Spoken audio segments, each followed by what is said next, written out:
Apocalypse, chapitre 20. Puis je vis un ange descendre du ciel. Il tenait à la main la clé de l'abîme et une grande chaîne. Il s'empara du dragon, le serpent ancien, qui est le diable et Satan, l'enchaîna pour 1000 ans et le jeta dans l'abîme.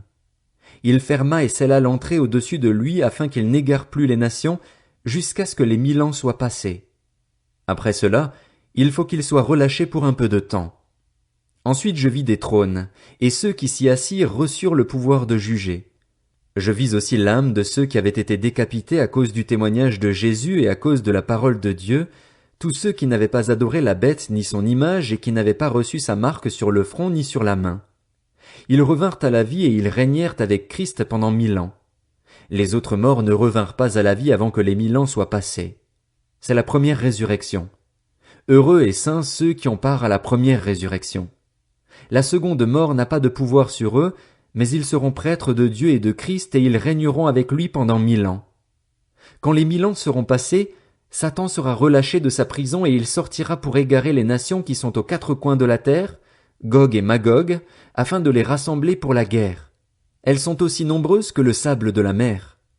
Ils montèrent sur toute la surface de la terre et ils encerclèrent le camp des saints et la ville bien-aimée. Mais un feu venu de Dieu descendit du ciel et les dévora.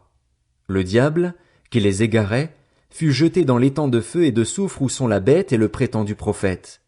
Et ils seront tourmentés jour et nuit, au siècle des siècles. Je vis alors un grand trône blanc et celui qui y était assis. La terre et le ciel s'enfuirent loin de lui et l'on ne trouva plus de place pour eux.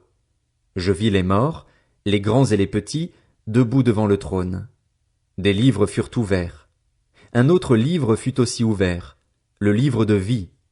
Les morts furent jugés conformément à leurs œuvres, d'après ce qui était écrit dans ces livres. La mer rendit les morts qu'elle contenait, la mort et le séjour des morts rendirent aussi leurs morts, et chacun fut jugé conformément à sa manière d'agir. Puis la mort et le séjour des morts furent jetés dans l'étang de feu. L'étang de feu, c'est la seconde mort. Tous ceux qui ne furent pas trouvés inscrits dans le livre de vie furent jetés dans l'étang de feu.